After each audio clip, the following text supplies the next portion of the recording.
Buenas tardes, jóvenes de primer año. Espero que hayan tenido un buen provecho los que ya almorzaron y los que esperamos a comer hasta después de clases, pues también. Primero Dios, tengamos un buen provecho al tomar nuestros alimentos. El día de hoy quiero comenzar con algo muy especial para mí. Y qué bueno que coincide con mi clase porque quiero felicitar a Laura Pineda de primero A, cumpleaños este día. Así que muchas felicidades para ella. Le deseamos lo mejor y por supuesto a todos nuestros compañeritos que cumplen años en este mes también felicidades. Pero como les digo, ahora coincide, entonces quiero hacer extensiva esa felicitación a Laura. Espero que esté pasando un bonito día en compañía de sus seres queridos y pues de sus compañeritos también de forma virtual. Este día, bueno, esta semana es la última de clases porque ya saben que la próxima semana hay exámenes de periodo. Tengo que aclararles que en algunas asignaturas no van a realizar exámenes de periodo. Su nota de examen va a ser el promedio de las actividades que ya realizó. Una de esas asignaturas es literatura española. Así que por favor, usted tranquilo, ¿verdad? Al respecto, cuando le den el horario y usted no vea esta materia, recuerde que no va a hacer examen, sino que su nota, que sería el 30% en ese caso, va a ser el promedio de las dos actividades que ya realizó. ¿Cuáles son? Por si no recuerda, porque yo sé que son muchas materias, ¿verdad? La primera, el tema del anteproyecto del festival, que todo mundo lo ha hecho muy bien. Hay excelentes notas. Quizás algunos detallitos que mejorar que los vamos a hacer en la próxima entrega, que sería en el segundo periodo, pero de forma general todo el mundo ha hecho un excelente trabajo. Eso fue el primer 35 y el segundo 35 fue el control de lectura de la historia del rey transparente. Entonces quiere decir que del promedio de esas dos actividades, usted obtiene su nota de examen.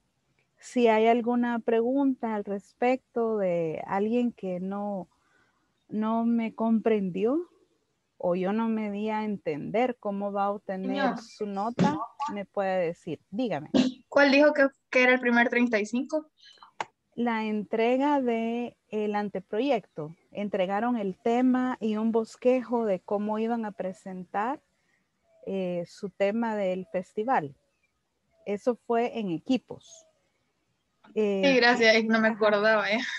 Sí, está bien. Yo sé que es posible que uno no recuerde porque son muchas materias, muchas tareas. Entonces, por eso creo que es bueno recordarlo. Por eso lo mencioné este día. Y porque también es posible que a mí el jueves se me olvide de decirles, niños, no hay examen de literatura. Por eso lo digo hoy, que sí me acuerdo. Entonces, despreocúpese por eso, no hay problema. Eso sí, como ya sabe que no hay examen, digamos al segundo periodo, sí es muy importante que usted asista a sus clases puntualmente, como siempre lo hacen. Y dicho sea de paso, quiero felicitarlos porque yo ingresé a la sala, creo que faltaban 8 minutos y ya habían personas esperando ingresar. Así que muchas gracias por su puntualidad y a los que se han ido incorporando también. Gracias, porque esto nos permite desarrollar todo el contenido planeado y así no tener ningún inconveniente en retrasarnos. Y les decía, en el periodo 2, usted ya sabe que no tenemos examen, entonces es muy importante que asista a las clases puntualmente, que preste atención, que participe, que pregunte, porque como que la información se queda en nuestra memoria más fácil cuando yo participo, cuando yo pregunto, que si solo escucho hablar a la maestra, ¿verdad? 45 minutos, ya no son así las clases. Entonces, sí es importante que ustedes participen, que pregunten. Vamos a comenzar próximamente a hacer algunas lecturas dirigidas que van con el contenido de la clase, entonces siempre es bueno participar. Y en algún momento vamos a hacer un laboratorio, por ejemplo, de los contenidos de clase y también laboratorios de obras literarias que siempre leemos en todos los periodos. Así que les hago ese anuncio y esa aclaración para la próxima semana, que bueno, serían 2 semanas que no tenemos clase porque son exámenes. Me parece que después vamos a una semana de vacaciones. Entonces va a ser un tiempo para que pues tomemos energía, ¿verdad? Y que continuemos en el segundo tramo del año, que va a ser un poquito más largo, hasta que lleguemos allá por agosto, pero tenemos que descansar, que tomar energías, tomar fuerzas. Se van a ir a vacaciones sin tareas, porque así debe ser, ¿verdad? No deben llevar tareas. Alguien puede decir, mire, pero yo quiero adelantar en leer. Eso ya es decisión personal, pero la verdad es que también el cuerpo y la mente necesita descansar.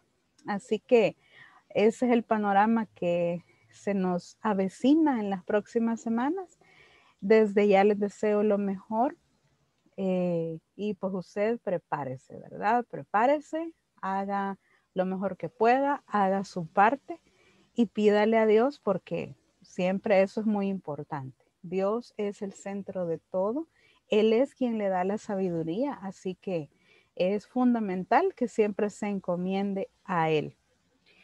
Estamos en la semana número 5. Repito, sería la última semana de clases en literatura española previo a exámenes. Así que vamos a tratar de aprovechar lo más que podamos.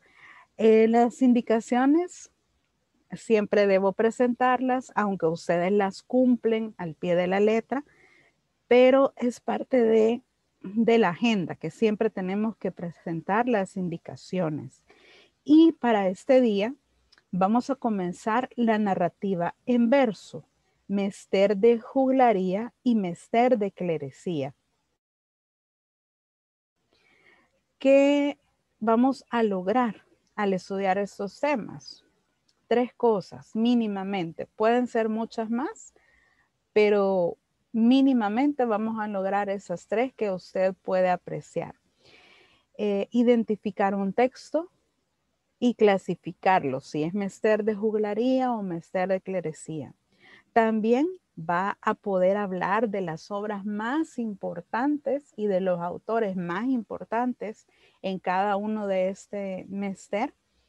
Y también, sin dejar de lado, en aplicar las características de la lírica tradicional mediante el análisis de texto. Y eso lo vamos a comenzar a hacer el día de ahora.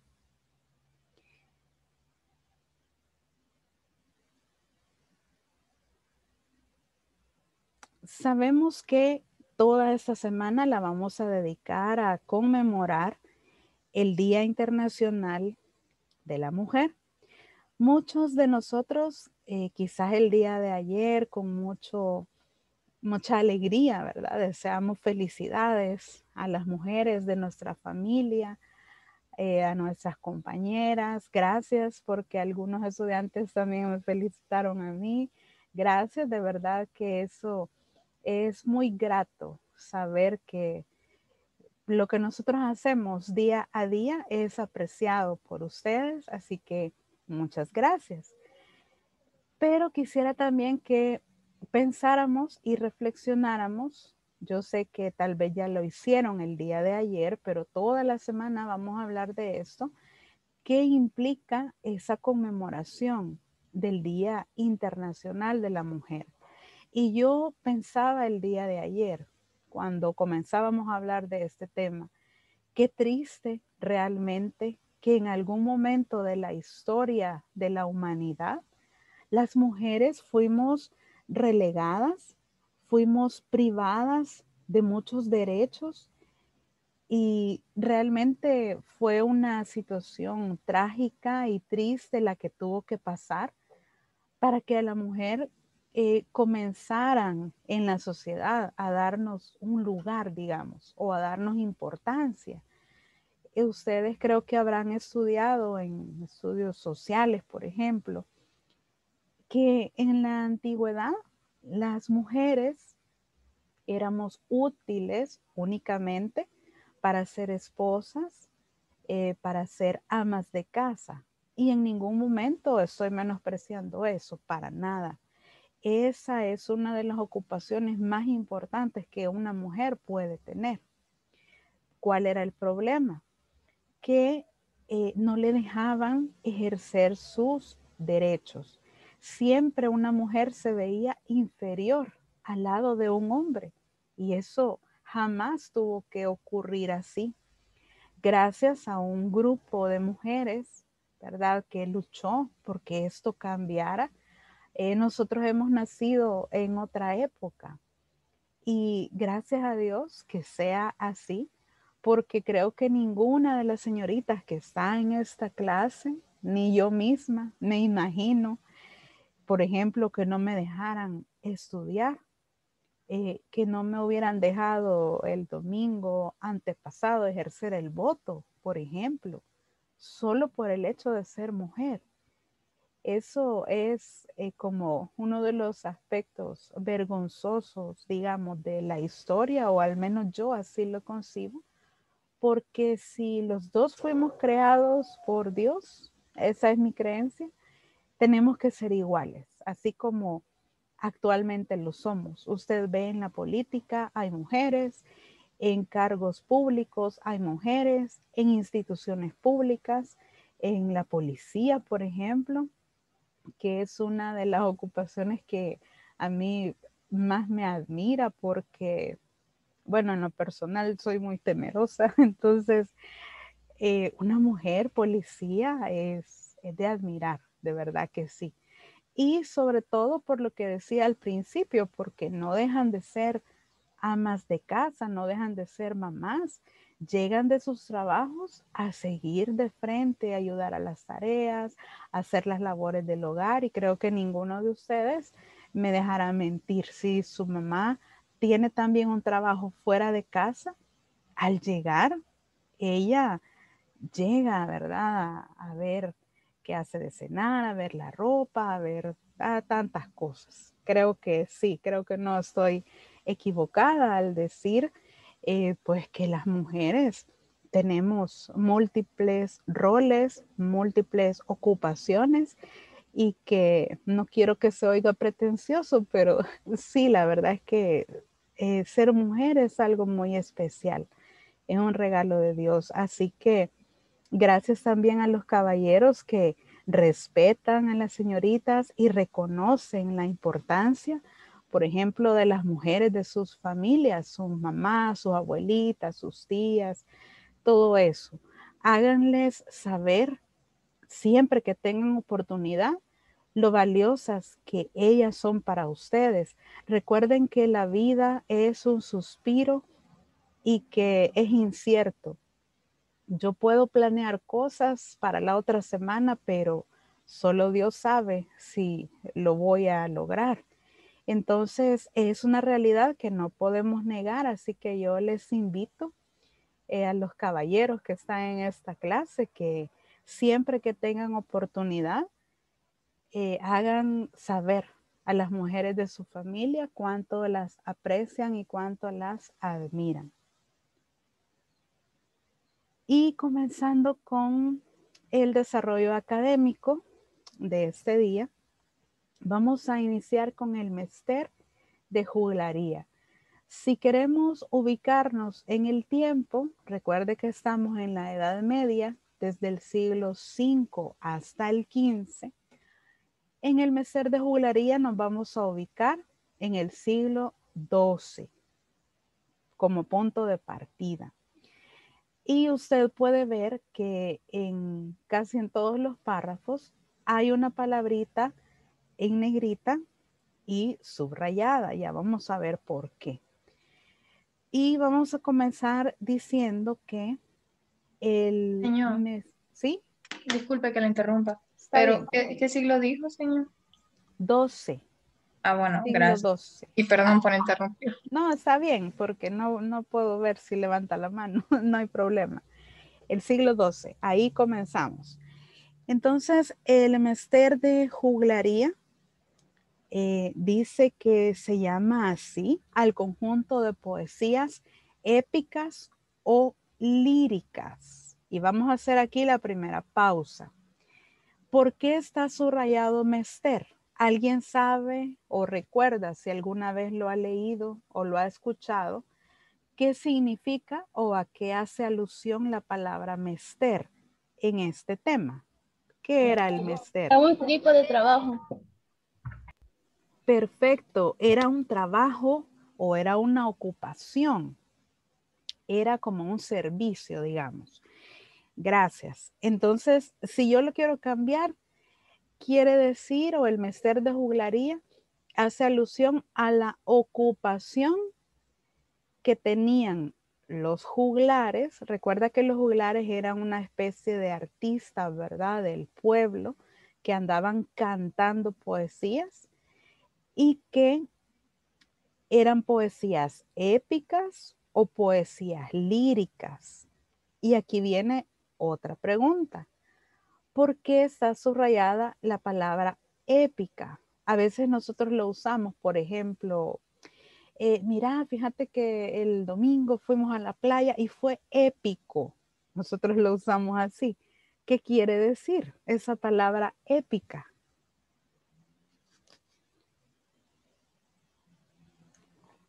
¿Alguna idea? Se refiere como a historias de, Perdón, ¿se refiere a qué? se refiere a historias de como guerras, de héroes o caballeros. Una historia de héroes, de guerras, de caballeros, ¿verdad? Que hace alusión a hechos de valor.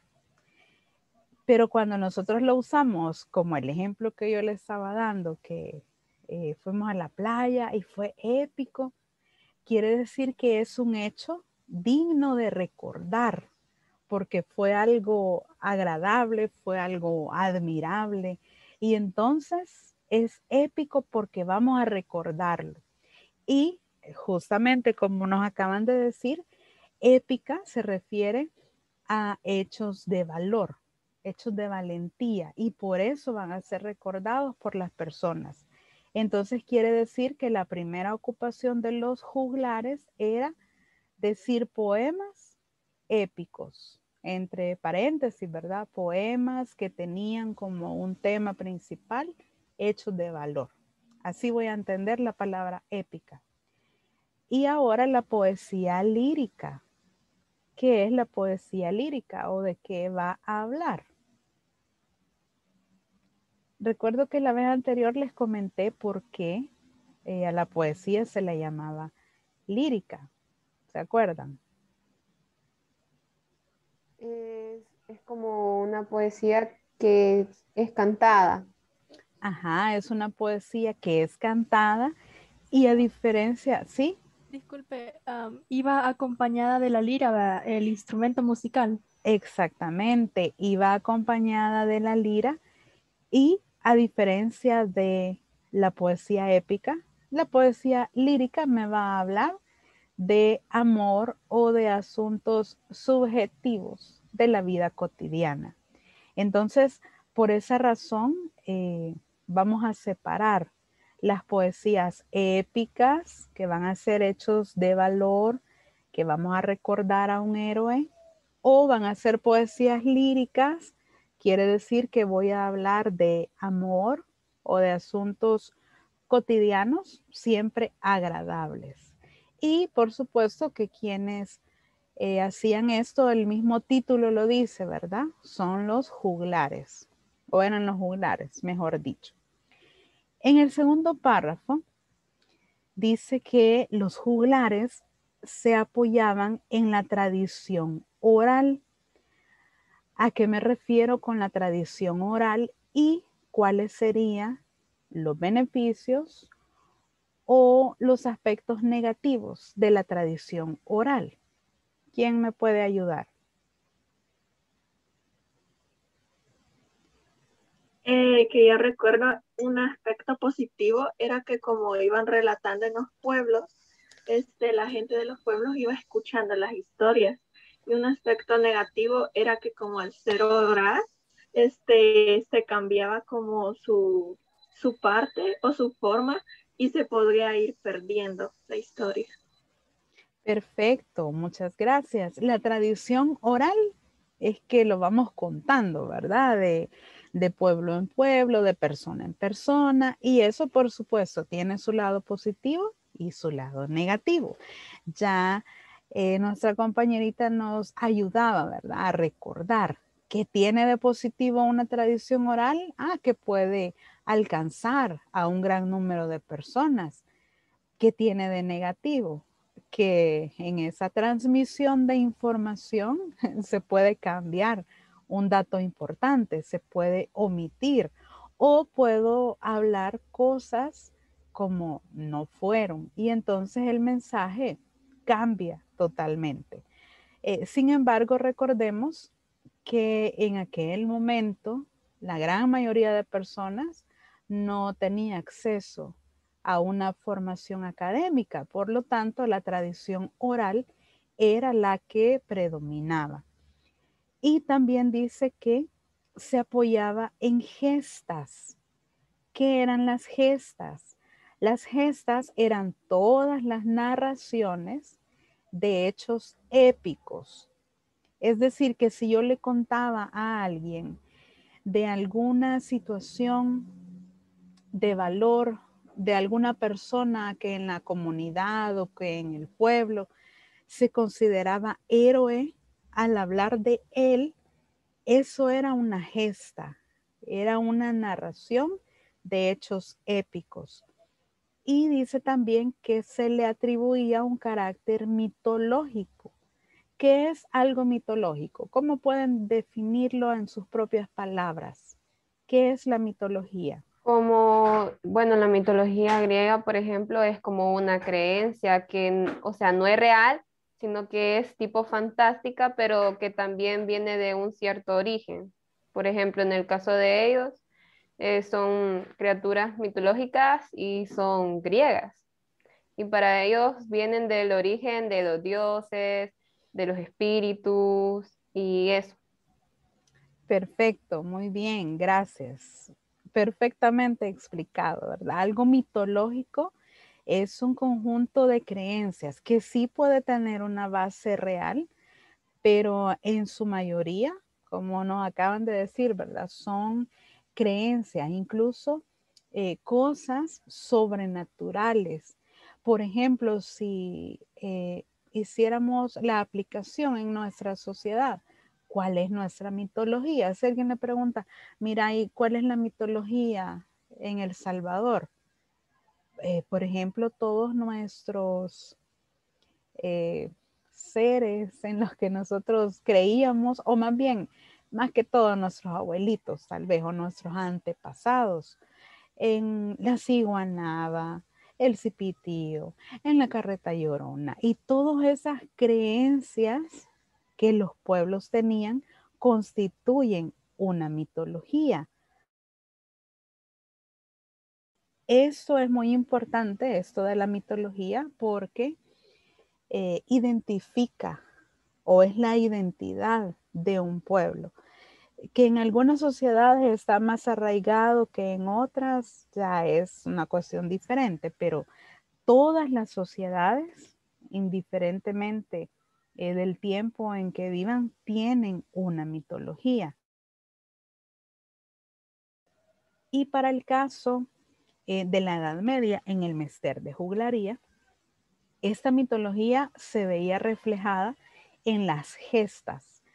Había un hombre, por ejemplo, que tal vez había hecho alguna hazaña, algún hecho de valor, pero gracias a la tradición oral y a que las cosas iban aumentando, puede ser que le añadieran características sobrehumanas. Por ejemplo, que un solo hombre podría derrotar a 100 soldados. Eso es algo mitológico, es algo sobrenatural y se podía apreciar en las gestas que hablaban sobre hechos épicos.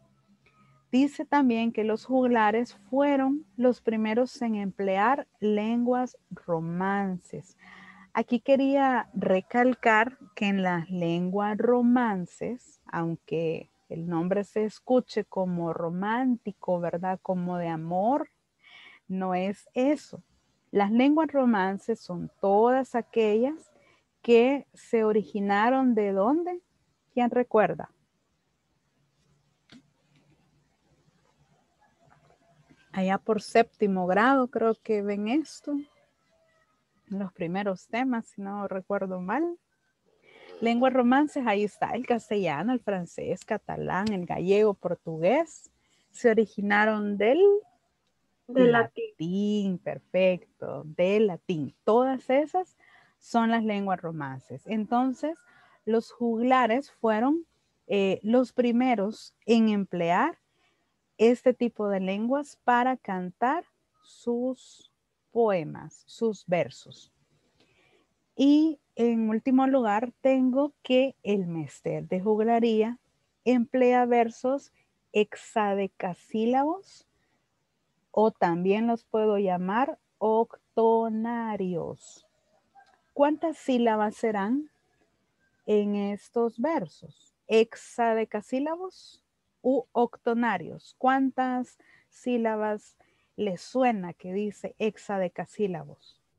Ex 6 y la segunda serían 8. Casi, le faltó un 1 antes del 6. Pero sí, ¿verdad? Que suena como a 6. Y sí, tiene relación. Y tiene razón, ya le voy a decir por qué. El mester de juglaría, cuando utilizaba métrica, usaba hexadecasílabos, es decir, 16 sílabas en cada renglón, digamos, en cada verso. Y también se llama octonarios, que suena a 8. ¿Por qué? Porque de el mester de juglaría, cuando yo tenía un verso hexadecasílabo de 16, yo le aplicaba algo que se llama hemistiquio. Esto lo vamos a estudiar después, no se preocupe si ahorita no lo copia. Solo es para adelantar y porque ya nuestra compañerita nos decía, ¿verdad? 8. Y sí tiene relación, porque les decía, yo tengo un verso o un renglón del mester de juglaría de 16 sílabas, pero entonces yo le aplico el hemistiquio, eso quiere decir la mitad del verso, y si tengo 16 y le aplico la mitad, me van a quedar 2 versos de 8. Y de ahí surge una estrofa que se llama romance. Pero como le digo, eso lo vamos a ver después, no está dentro del tema, lo estoy mencionando porque fue coyuntural al número de versos. Entonces quiere decir que del mester de juglaría, cuando yo fragmento o yo parto a la mitad, digamos, el verso, me va a salir un romance, que esos sí son de 8 sílabas. Pero el nombre es engañoso de estos de 16. Hexadecasílabos u octonarios me suena a 8, pero no, en este caso son de 16. Así que es un dato a tener en cuenta, ¿verdad? Así como para cultura general en la literatura. Tenemos acá Ahí hay una imagen de los juglares, ¿verdad? Podemos imaginarnos que los juglares estaban ahí en una plaza pública cantando sus poesías. Y tenemos otro término que es muy importante, los cantares de gesta.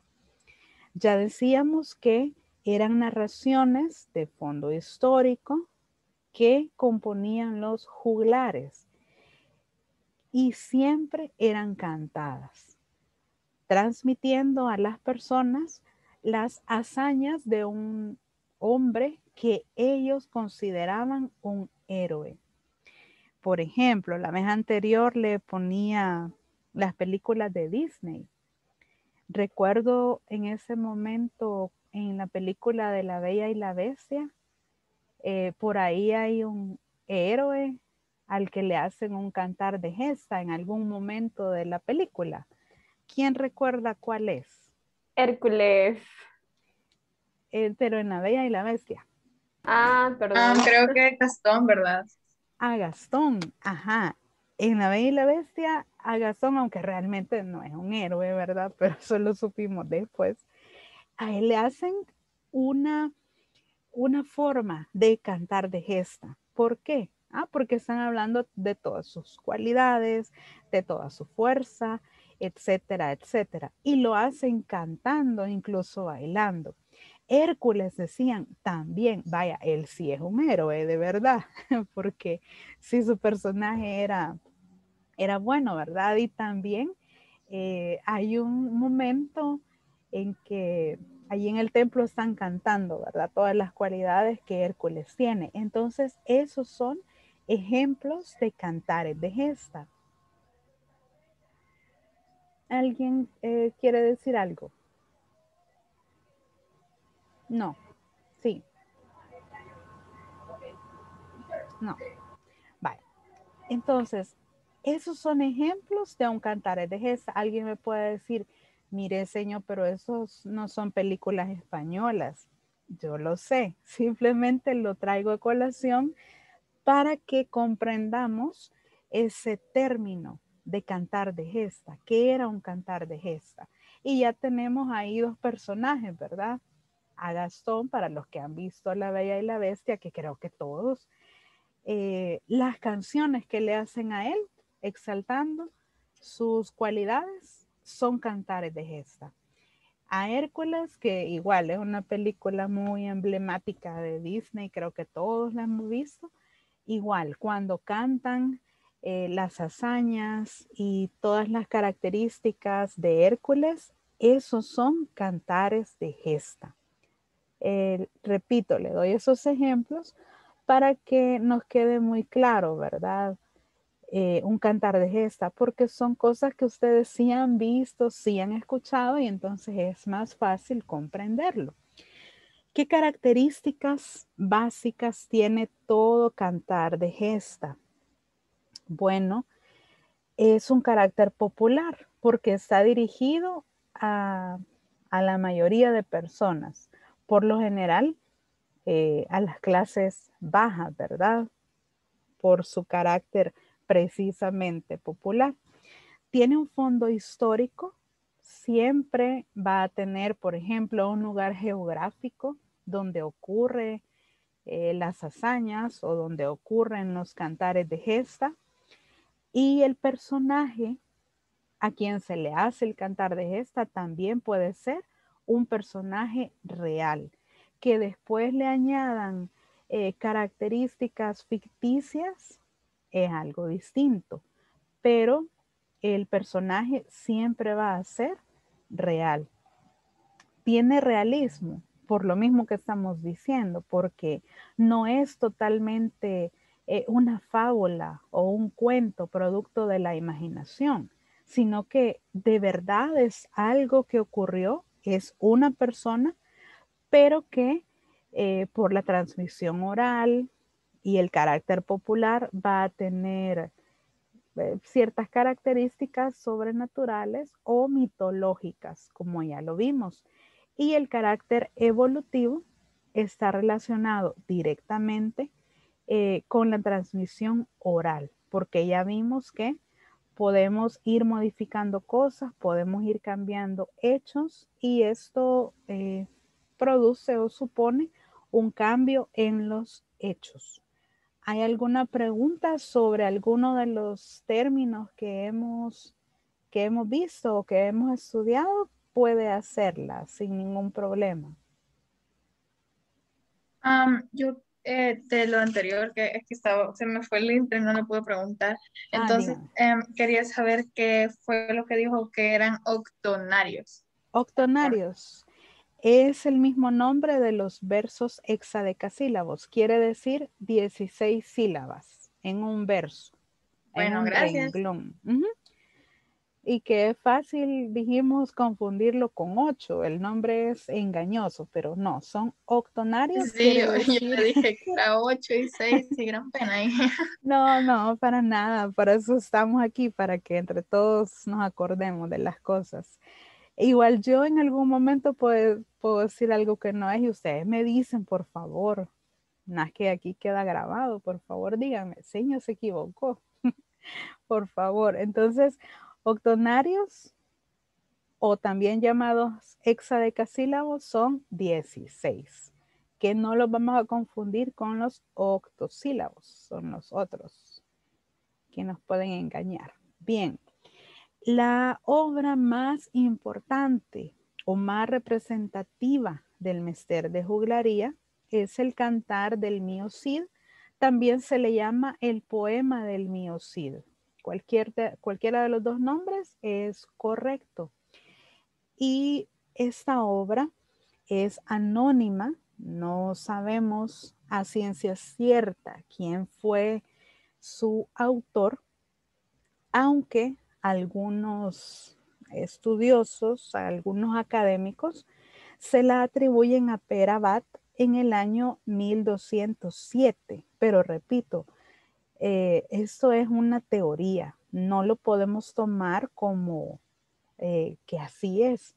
Porque si usted busca, por ejemplo, el Cantar del Mío Cid, ¿quién es el autor? Lo primero que le va a salir es que es una obra anónima. No tiene un autor reconocido, aunque, repito, algunos se la atribuyen a Pere Abad. El protagonista de esta obra se le da el sobrenombre de el Cid Campeador, porque es alguien que tiene algunas características como las que hemos estado mencionando, un hombre de mucha valentía, muy fuerte físicamente hablando, y son 3 cantares, la obra completa, y en todas ellas tiene luchas, enfrentamientos. En algún momento, como es lógico, ¿verdad? No salimos victoriosos, pero al final sí, el final siempre es positivo y esta obra es como la obra cumbre, de El Mester de Juglaría. El protagonista es Rodrigo Díaz, el Cid Campeador, como le digo, y es la obra más importante, más representativa de este mester o de esta ocupación u oficio. Y aquí tenemos un fragmento muy pequeñito, solo son 4 versos Señor, para... disculpe, entonces esa obra del Cantar del Mío Cid vendría a ser un mester ¿cómo se llama? Juglaría, Juglaría. exacto. Sí, eso está dentro del mester de juglaría. Si usted busca, por ejemplo, obras del mester de juglaría, la primera que le va a salir es el cantar o el poema del Mío Cid. ¿Por qué? Entonces se podría decir que esta es como la más importante como,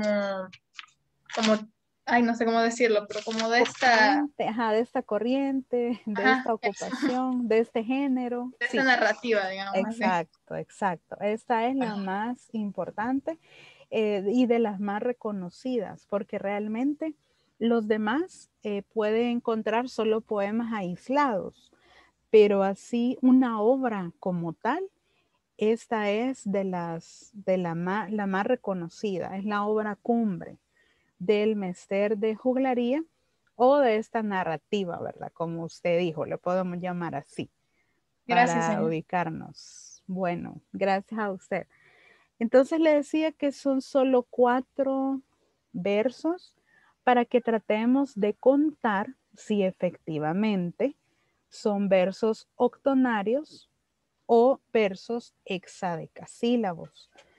Y para eso voy a solicitar la ayuda de una persona que nos pueda medir el primer verso.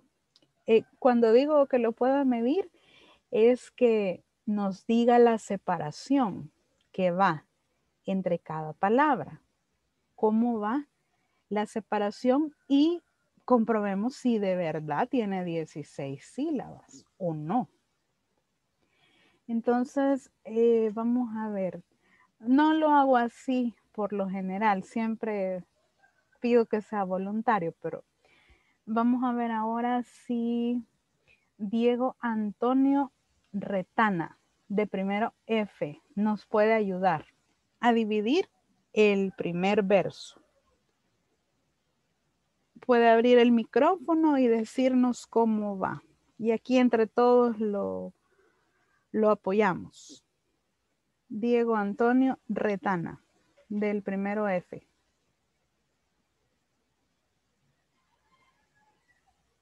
Diego, ¿está por ahí? Si no, le ayuda. Ya. Hola, señor, disculpe Hola. que se trabó. Tengo una No pregunta. importa. No importa. Que si por favor nos ayuda a medir el primer verso.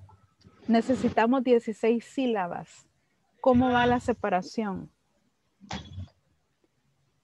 Bien, solo el primero, ¿cierto? Sí, el primero. Bien, que sería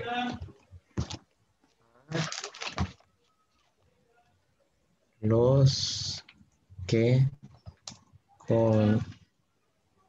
conmigo vengan, que Dios les dé muy buen pago. Que sería 1, 2, Perfecto. 3, 4, 5, 6, 7, 8, 9, 10, 11, 12, 13, 14, 15. Uy, me faltó uno. No, 16. Bueno, cuando lo 16. dijo, fueron 16. Pues mal. Bueno, Sí, 16. hay 16. Muchas gracias. Todos comprendemos por qué hay 16 y no 15, por ejemplo. Una de las palabras que a veces nos da problemas son las de diptongo. Por ejemplo, Dios.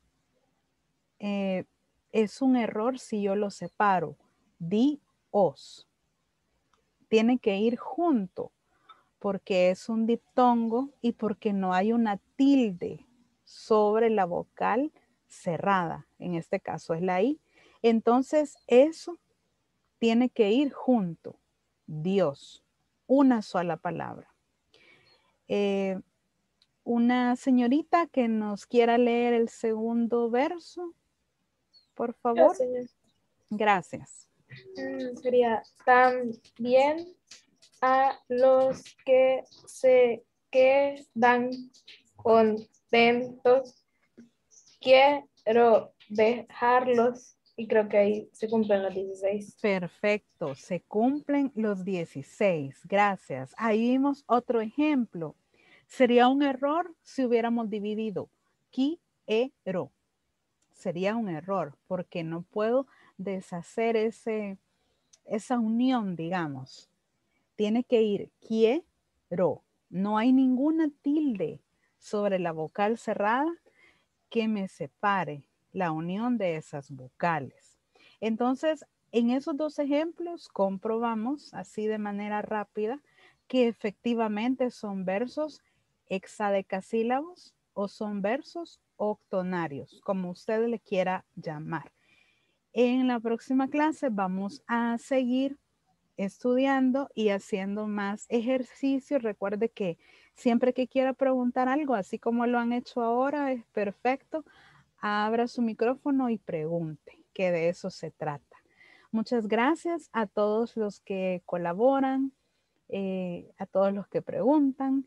Gracias porque miren, el tiempo ni se siente. Ya nos pasamos 3 minutos, así que lo lamento. Me he pasado 3 minutos esta vez, pero creo que fue de provecho, ¿verdad? Así que muchas gracias a todos.